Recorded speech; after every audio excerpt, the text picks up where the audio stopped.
¿Alguna vez has visto correr a un hombre santo? No hablo de una carrera cualquiera. Hablo de un sacerdote, un hombre que pasaba sus días en silencio, con reverencia, dando pasos lentos y calculados en el lugar más sagrado que jamás haya conocido. Un hombre que nunca alzó la voz, que nunca perturbó la paz de aquellos muros de piedra. Pues bien, aquella noche lo vi correr. Y cuando un sacerdote corre, algo muy grave está sucediendo. Me llamo Efraín.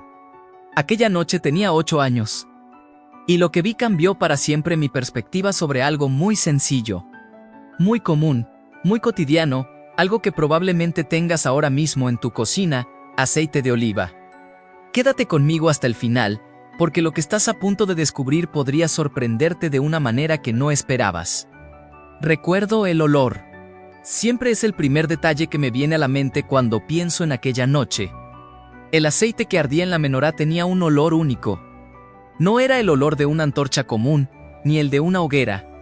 Era cálido, denso, casi vivo, era el olor de la presencia. Crecí escuchando a los adultos decir eso, y durante mucho tiempo pensé que era solo una forma amable de expresarse. Aquella noche comprendí que no era una metáfora, era cierto. Las sombras sobre los muros de piedra del templo danzaban extrañamente. Estaba allí con mi padre, que había ido a cumplir con su deber, y yo esperaba fuera en el patio, como hacen los niños. Fue entonces cuando oí pasos apresurados. Pasos que no deberían existir en ese lugar. Y entonces lo vi, el sacerdote, con el rostro transformado, los ojos muy abiertos. Sus sandalias golpeando el suelo de una manera que parecía casi una profanación por el ruido que producían. Miré a mi padre. Él también lo había visto. Y su rostro me lo dijo todo antes de que pronunciara una sola palabra. Algo andaba muy mal. ¿Alguna vez has experimentado esto? Ese momento en el que aún no sabes qué pasó, pero tu cuerpo ya siente que el ambiente ha cambiado. ¿Que algo invisible, pero absolutamente real, está en peligro? Eso fue exactamente lo que sentí aquella noche de mi infancia, apoyado en una fría columna de piedra. Viendo cómo adultos que nunca perdían la compostura perdían, al menos por unos instantes, toda la serenidad que los caracterizaba. Y todo por culpa de un recipiente. ¿Un recipiente de aceite de oliva casi vacío? Lo que aún no comprendía en aquel momento era la magnitud del asunto. No entendía por qué un frasco que se vaciaba podía causar tanto pánico entre hombres tan sabios y firmes en su fe. Todavía no comprendía la profunda conexión espiritual, casi sobrecogedora, que existía entre aquel líquido dorado y la presencia viva de Dios en medio de su pueblo, pero estaba a punto de comprender. ¿Y tú también? Porque la historia de aquella noche no comienza en el templo. Comienza mucho antes, comienza en un olivo. Comienza en las manos callosas de un hombre que se levanta antes del amanecer. Comienza en una tradición transmitida de generación en generación, donde cada gota de aceite de oliva tenía un peso mucho mayor del que cualquier niño de 8 años podría imaginar. Mi padre nunca fue un hombre de muchas palabras. Era de esos hombres que enseñan más con el silencio que con las palabras, más con los actos que con los diálogos. Pero esa noche, mientras caminábamos a casa con el olor a aceite de oliva aún impregnado en nuestra ropa, hizo algo que nunca antes había hecho. Se detuvo en seco, me miró de verdad, como lo hacen los padres cuando quieren que recuerdes algo para siempre, y simplemente dijo esto: Efraín, el aceite de oliva nunca se acaba, jamás. No pregunté por qué. Algo dentro de mí sabía que la respuesta llegaría en el momento oportuno, y así fue. Poco a poco, a lo largo de los años, en conversaciones con mi abuelo, en las enseñanzas del rabino, en las noches en que observaba la llama de la menorá e intentaba comprender qué había en ese resplandor que iba más allá de la simple combustión del aceite. Aprendí que el aceite de oliva nunca fue un simple ingrediente. Nunca fue un simple combustible. En manos del pueblo de Israel, ese líquido dorado y denso portaba un significado que trascendía la frontera entre el mundo visible y el invisible. Se ungía a los reyes cuando recibían autoridad. Se derramaba sobre los sacerdotes cuando eran consagrados. Se quemaba en el templo como un símbolo vivo, no decorativo, no meramente simbólico en un sentido poético, sino verdaderamente vivo, de la presencia de Dios entre su pueblo. Y cuando se acabó ese petróleo, algo mucho más grande que una llama se apagó, ¿te lo imaginas? Cierra los ojos un segundo e intenta sentir su magnitud. Todo un pueblo, con su fe, su historia, su identidad construida en torno a una alianza con el Creador, y entre ellos y esa presencia, había una lámpara, una llama. Un hilo de luz sostenido por un recipiente de aceite que necesitaba ser renovado, cuidado, mantenido encendido día tras día, noche tras noche, sin excepción. Este cuidado era una responsabilidad, pero también era un acto de amor. Y aquí necesito hacer una pausa por un momento, no para desviarme del hilo de la historia, sino precisamente porque me está afectando de una manera que sé que no es exclusiva mía. Si has llegado hasta aquí, si algo de estas palabras te ha conmovido, si el aroma imaginario del aceite de oliva quemado también te ha llegado hasta aquí, quiero pedirte algo sencillo. Deja un comentario abajo sobre lo que más te ha impactado hasta ahora. Puede ser un recuerdo, una emoción o una pregunta que te surgió mientras escuchabas. Este espacio es tuyo. Y cada comentario que dejes no es solo una palabra en una pantalla. Es una llama que ayuda a que este contenido llegue a otras personas que también necesitan escuchar estas historias. Dale me gusta a este video también. Sé que parece algo insignificante, pero no lo es. Es la forma en que el canal sabe que este tipo de contenido importa, que estas historias tienen valor y que vale la pena seguir contándolas. Y si aún no te has suscrito, hazlo ahora. No por obligación, sino porque, si esta historia ya te conmovió al principio, lo que viene en las próximas semanas te sorprenderá aún más. Tu participación es lo que hace que este canal crezca y llegue a más personas con este tipo de contenido. Personas que, como tú, buscan algo más profundo, más real, más vivo que lo que el mundo exterior suele ofrecer. Eso es comunidad, y la comunidad se construye a través de la presencia. Del mismo modo que el aceite tenía que estar presente para que la luz no se apagara. Y hablando de presencia, déjenme contarles de dónde proviene este aceite de oliva. Porque la historia que están a punto de escuchar comienza mucho antes del templo, mucho antes de la menorá, mucho antes de aquella noche en que vi correr a un sacerdote. Comienza en un olivo. Comienza en el trabajo silencioso y sagrado de manos que no sabían que estaban tocando algo eterno. Mi padre solía despertarse antes del amanecer. No era algo de lo que hablara con orgullo, ni algo que usara como ejemplo para educarme o enseñarme disciplina. Era simplemente lo que hacía. Todos los días. Sin alarma, sin ceremonia, sin avisar. Cuando abría los ojos en la oscuridad del amanecer y oía el suave sonido de sus sandalias sobre la tierra compacta, lo sabía, ya se iba. Ya iba camino a los olivares. Durante mucho tiempo pensé que esto era solo trabajo, simplemente trabajo. La vida de un hombre sencillo en una tierra exigente, que demanda mucho del cuerpo y da poco a cambio. Pero había algo en su forma de ser, su postura, su silencio, esa quietud propia de alguien que alberga un propósito mayor que cualquier palabra, que siempre me decía que no era solo eso. Que había algo ahí que yo aún no tenía la madurez suficiente para comprender. El olivo no es un árbol generoso ni apresurado. No da fruto rápidamente, no se impresiona con la urgencia. No responde a la desesperación de quienes buscan resultados inmediatos. Tiene su propio ritmo. Y quienes vivían a su alrededor lo sabían, aprendieron desde la infancia que algunas cosas buenas solo llegan a quienes tienen la paciencia de esperar, de cuidar, de respetar el ritmo de la tierra. Mi padre lo sabía por experiencia propia antes de comprenderlo intelectualmente. Era un conocimiento que no provenía del estudio, sino de generación en generación. De manos que transmitían la enseñanza a otras manos incluso antes de que fueran necesarias las palabras. La vendimia era un ritual. No en el sentido religioso formal, todavía no. Ese significado llegó después, en el templo, en la menorá. Pero sí un ritual en el sentido de que existía un orden, una secuencia, un respeto por el proceso que no podía apresurarse sin consecuencias. Las aceitunas se cosechaban a mano, una por una, o con la ayuda de largas varas que sacudían cuidadosamente las ramas para no dañar el árbol. Cada fruto importaba. No se permitía la negligencia, no se toleraba la prisa, porque la calidad de lo que entraba en la prensa determinaba la calidad de lo que salía de ella. Y lo que salía de la prensa, ese líquido denso y dorado, con un aroma que parecía llevar consigo la memoria misma de la tierra, no podía ser cualquier cosa, no cuando el destino de ese aceite era el templo. La prensa de aceitunas era el corazón del proceso. Una piedra grande, pesada y circular que giraba sobre las aceitunas con una fuerza paciente y constante, rompiéndolas, presionándolas y extrayéndolas. Era un trabajo que exigía fuerza y resistencia, pero también atención. El primer aceite que salía, el que fluía naturalmente incluso antes de aplicar presión adicional, era diferente de todo lo que vendría después. Era más puro, más claro, más limpio. Era lo que los sacerdotes llamaban aceite de oliva batido, y era precisamente este el destinado a la menorá, ni el segundo, ni el tercero, el primero, el mejor. El que requería más esfuerzo para extraerlo y producía menos cantidad, pero que ardía de una manera que los demás no podían imitar, mi padre lo sabía. Y por eso se despertaba antes del amanecer.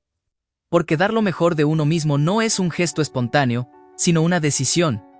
Es una mentalidad.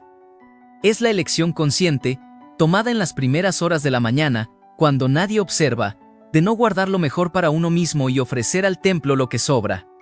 Esta inversión de la lógica, esta idea de que lo sagrado merece lo primero y lo más puro, no las obras, era una de las verdades más profundas que la cultura transmitía. Y estaba arraigada no en sermones, ni en decretos, sino en el simple gesto de un hombre que se levantaba antes del amanecer para ir a recoger aceitunas. Ahora quiero profundizar aún más en este tema, porque hay una dimensión de esta historia que la mayoría de la gente nunca se detiene a observar. Y tiene todo que ver con cómo entendemos la relación entre lo cotidiano y lo sagrado, no solo en el mundo bíblico, sino también en nuestras propias vidas. El aceite de oliva no llegaba al templo el mismo día de la cosecha. Había un proceso. Había un periodo de espera. Tras el prensado, el líquido necesitaba reposar, filtrarse y pasar por etapas que no podían apresurarse sin comprometer el resultado final. Podían transcurrir semanas entre la cosecha y el momento en que el aceite se embotellaba y se reservaba para uso sagrado, semanas de cuidado, semanas de atención. Semanas en las que alguien debía supervisar, observar y asegurarse de que el proceso se desarrollara correctamente. Esto me fascina hasta el día de hoy, porque encierra una verdad oculta que va mucho más allá de la producción de aceite de oliva. La idea de que lo sagrado no nace del impulso, sino de la constancia. No nace de la intensidad de un solo momento, sino de la fidelidad repetida a lo largo del tiempo. El aceite de oliva que iluminaba la presencia de Dios en el templo no fue el resultado de una decisión épica, un gesto grandioso o un sacrificio extraordinario. Fue el resultado de hombres que se levantaban cada día, que repetían el proceso, que mantenían el cuidado incluso cuando nadie aplaudía, incluso cuando la rutina pesaba, incluso cuando la cosecha era menor de lo esperado. Esta es una transformación real, no del tipo que se ve en un escenario, no del tipo que llega con una revelación repentina, sino del tipo que ocurre en el silencio de la madrugada, en el gesto repetido, en la elección que se vuelve a hacer cuando sería más fácil no hacerla. Y cuando finalmente llegó ese aceite al templo, hubo un paso más que pocos conocen y que cambia por completo nuestra comprensión de todo esto. No se trataba simplemente de verterlo en la menorá y encenderlo, hubo preparación, hubo intención. Los sacerdotes, que cuidaban la lámpara, sabían que no solo estaban reabasteciendo un objeto, estaban participando en algo que los trascendía por completo, se estaban convirtiendo en parte de un vínculo entre el cielo y la tierra, entre lo invisible y lo visible, entre la promesa de Dios y la fidelidad del pueblo. La menorá en sí misma ya era una revelación. Tenía unos 10 años cuando finalmente reuní el valor para preguntarle al rabino qué pasaría si la llama se apagaba. Era una pregunta que me había acompañado desde aquella noche. Desde que vi al sacerdote huir, desde que comprendí en el rostro de mi padre que había una carga que aún no estaba preparado para soportar. El rabino me miró con esa mirada que los ancianos sabios tienen hacia los niños, no con condescendencia, sino con una especie de alegría contenida, como si la pregunta correcta fuera un regalo más valioso que cualquier respuesta. No respondió de inmediato. Permaneció en silencio por un momento que pareció demasiado largo para un niño de 10 años. Y entonces dijo: Efraín, esa pregunta ya tiene respuesta. Antes de que yo la del Éxodo 2, las 7 y 20, fui a leerlo. Y lo que encontré en ese texto no era solo una instrucción técnica sobre aceite de oliva y lámparas. Era un mandamiento divino con una especificidad que me sorprendió. Dios no se limitó a decir: mantén la lámpara encendida. Dijo que trajera aceite de oliva puro, el mejor, el primero, el más cuidadosamente preparado. Para que la lámpara ardiera continuamente, la palabra que los eruditos debaten hasta el día de hoy. Porque conlleva una exigencia que va más allá de lo técnico, la idea de que esa llama representaba una presencia ininterrumpible. Una comunión que no toleraba la discontinuidad. Y entonces llegó la respuesta del rabino, no con palabras, sino en mi propia comprensión. Si la llama se apagaba, no era solo una lámpara que dejaba de funcionar, era un símbolo que se rompía. Era como si la gente dijera, por negligencia, descuido y falta de atención, lo olvidamos, y olvidar, en ese contexto, no fue un simple desliz. Fue una declaración. Fue una ruptura en el hilo invisible que unía a Israel con su Dios. Las 7 ramas de la menorá no eran mera decoración. Cada una tenía un significado que los sacerdotes conocían de memoria, no como un mero conocimiento acumulado, sino como parte de su identidad. Del papel que desempeñaban, del camino espiritual que recorrían dentro de los muros del templo. La rama central, la más alta, era el eje de todo. Las otras 6 se inclinaban hacia ella, como si la reconocieran como la fuente. Había en ello una geometría sagrada que no era casual, era intención. Era lenguaje, era Dios comunicando algo sobre la naturaleza de la relación que deseaba tener con su pueblo. Y en el fondo de todo, aceite de oliva. Siempre aceite de oliva. Ahora bien, reflexionen sobre esto por un momento. Porque aquí es donde la historia comienza a tocar un tema que va mucho más allá del templo. Mucho más allá de Israel, mucho más allá de una época que se encuentra a miles de años del presente. La menorá requería cuidados constantes. No bastaba con encenderla una sola vez y esperar que se mantuviera encendida.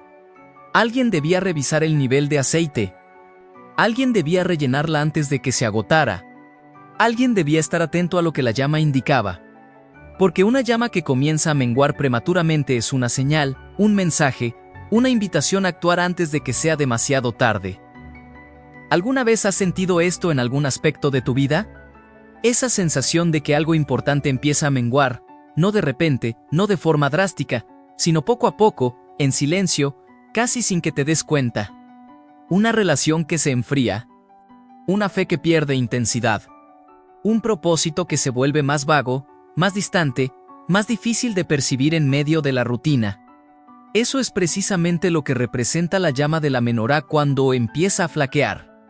No es un final repentino, sino una advertencia gradual. Y la pregunta que plantea quienes tienen ojos para ver es siempre la misma: ¿vas a actuar ahora o vas a esperar a que se apague la luz?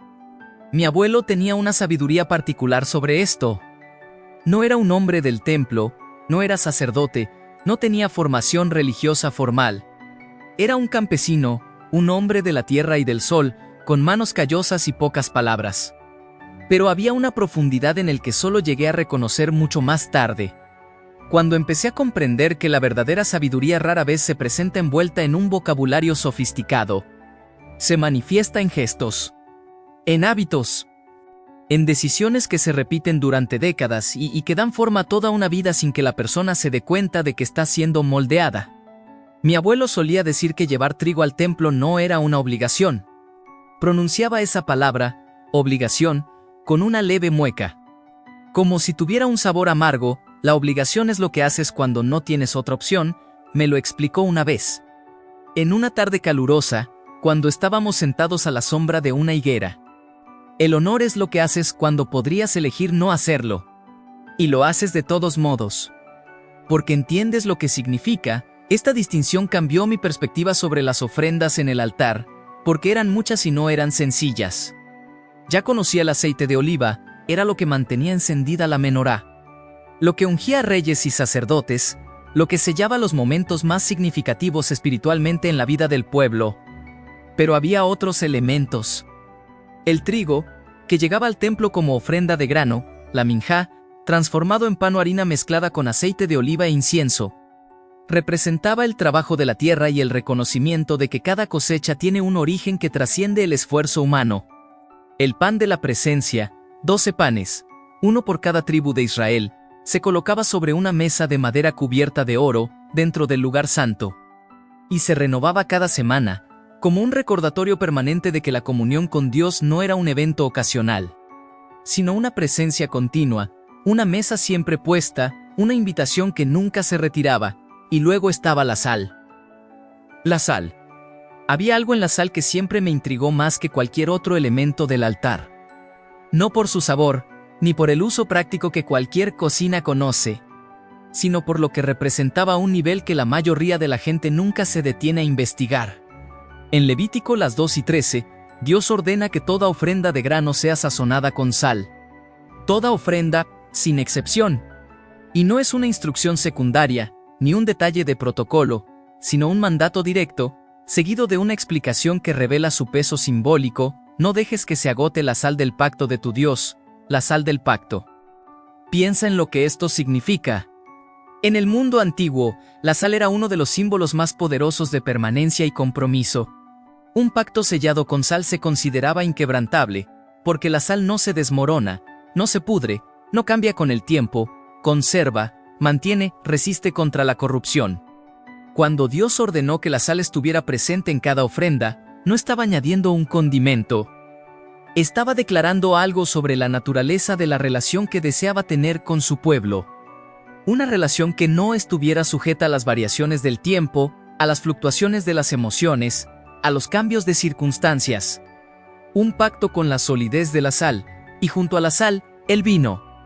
El vino que no era simplemente una bebida festiva, sino la libación derramada junto a los sacrificios como símbolo de gratitud, alegría y entrega.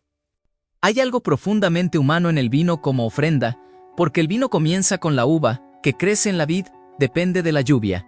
El sol y el cuidado del enólogo, fermenta en el momento adecuado y se transforma en algo que ninguno de sus ingredientes por separado podría ser. El vino es transformación. Es proceso. Es paciencia recompensada. Y derramarlo ante Dios era una forma de decir: reconozco que todo lo que tengo se ha conseguido a través de un proceso que no estaba enteramente en mis manos.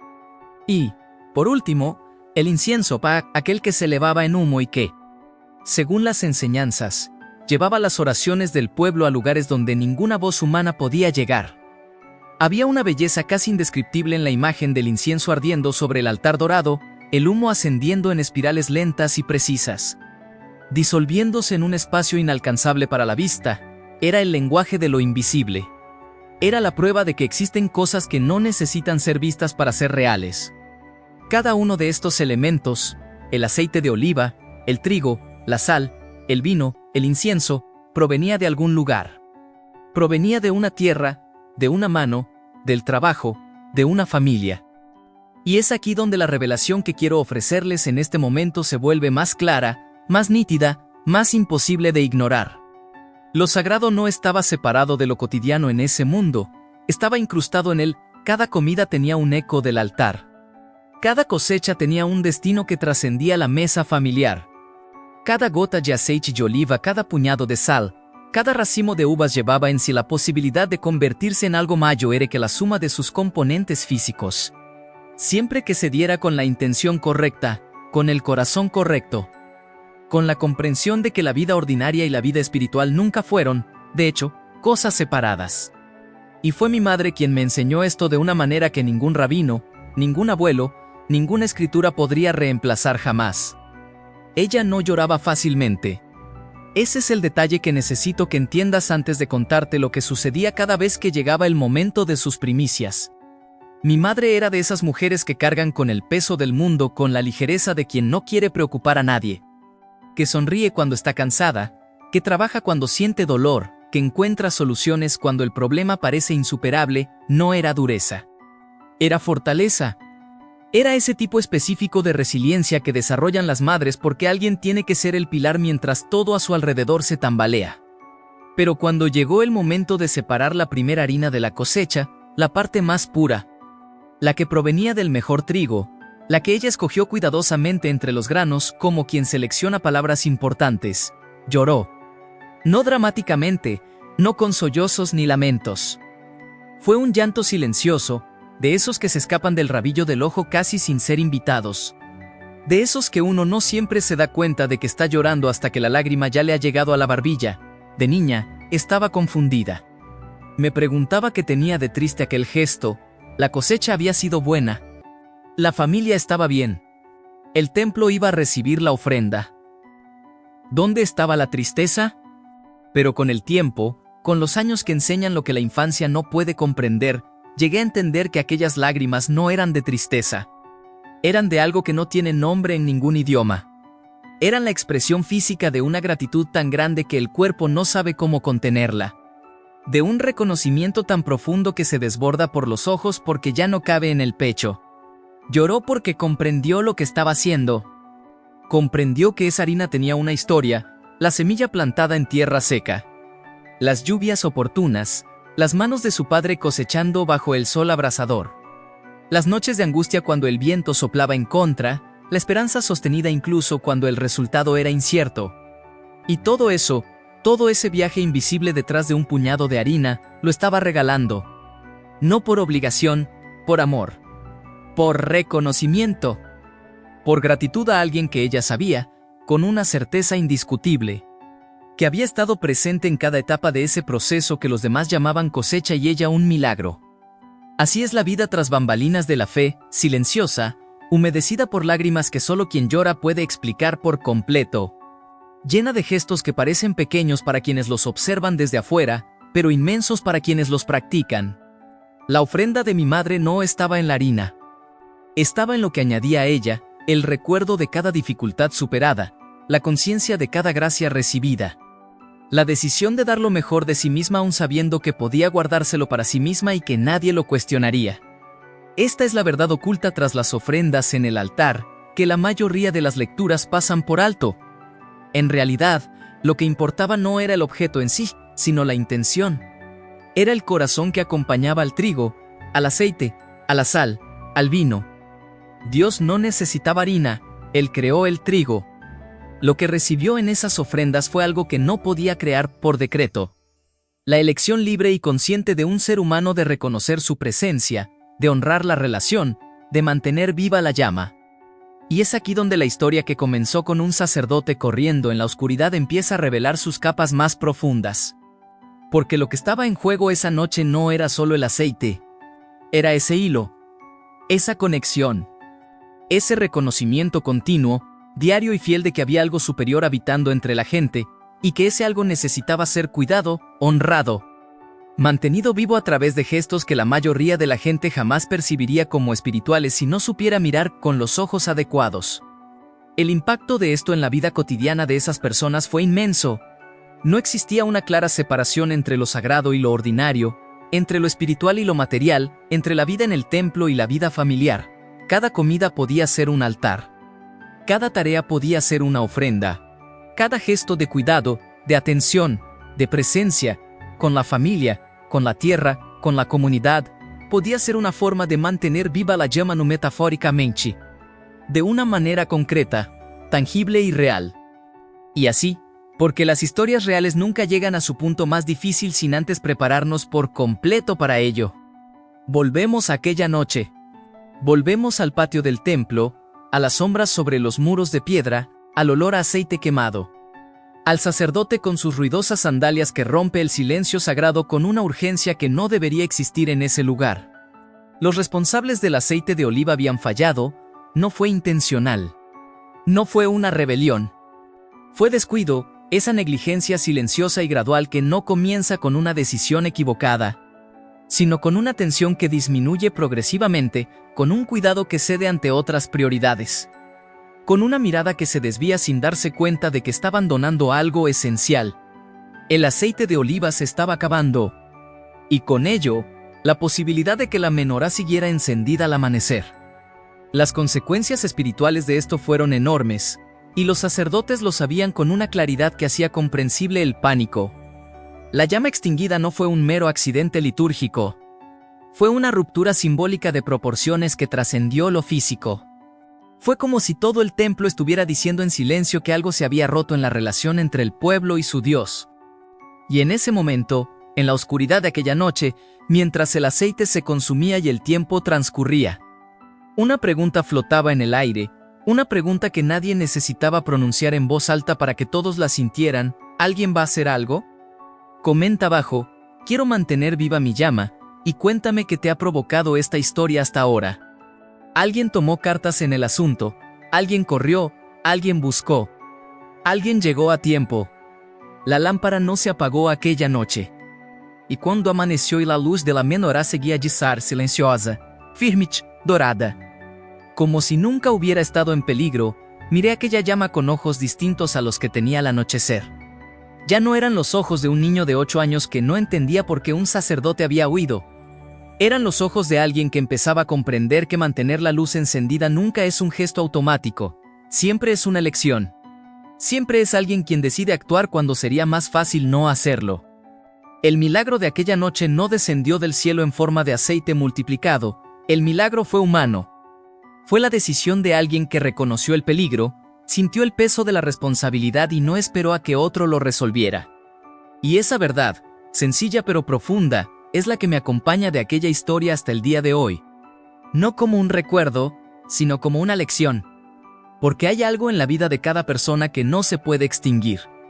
Una fe que necesita atención. Una relación que necesita cuidado. Un propósito que necesita ser alimentado antes de que la llama comience a menguar sin que te des cuenta. Y la pregunta que la menorá nos plantea a cada uno de nosotros, en cualquier momento, en cualquier lugar, en cualquier cultura, es siempre la misma que resonó en aquel patio de piedra aquella noche. ¿Vas a actuar ahora o vas a esperar a que se apague la luz? No tienes un frasco de aceite de oliva para comprobarlo. Pero tienes algo. Cada uno de nosotros tiene algo. Y espero que esta historia te haya ayudado a identificar de qué se trata. Si has llegado hasta aquí, debo decirte algo con sinceridad, esto no es poca cosa. La mayoría de la gente no llega al final. ¿Te quedaste? ¿Escuchaste? Eso dice mucho de quién eres y qué buscas. Si este mensaje te ha conmovido, si en algún momento sentiste que la historia del pequeño Efraín te hablaba a ti, a algo que reconociste en ti, déjalo escrito en los comentarios a continuación. Escribe, ese mensaje era para mí, eso es todo. Porque a veces lo más honesto que podemos hacer es admitir que algo nos conmovió, sin tener que explicar por qué. Y si esta conversación te ha resultado útil, si te has ido con una perspectiva ligeramente diferente sobre lo sagrado, sobre lo que merece tu atención, sobre lo que no debes dejar que se desvanezca, entonces haz clic en me gusta antes de irte. No como un gesto mecánico, sino como una forma de decir que este intercambio valió la pena. Que la historia del aceite de oliva, la menorá, mi padre despertando antes del amanecer y mi madre llorando por un puñado de harina, todo esto te ha conmovido y se ha quedado contigo. Si aún no estás suscrito al canal, este es un buen momento para hacerlo. Cada semana hay una nueva historia como esta, historias que provienen de tiempos bíblicos pero que abordan situaciones actuales, tocando temas que rara vez nos detenemos a observar en medio del ajetreo diario. Es el tipo de contenido que no necesita ruido para resonar profundamente, y quiero seguir conectando contigo aquí. Aquí hay un video que complementa perfectamente lo que hablamos hoy. Haz clic y sigue viéndolo, creo que te gustará lo que encuentres. Soy el pequeño Efraín. Y la llama sigue ardiendo.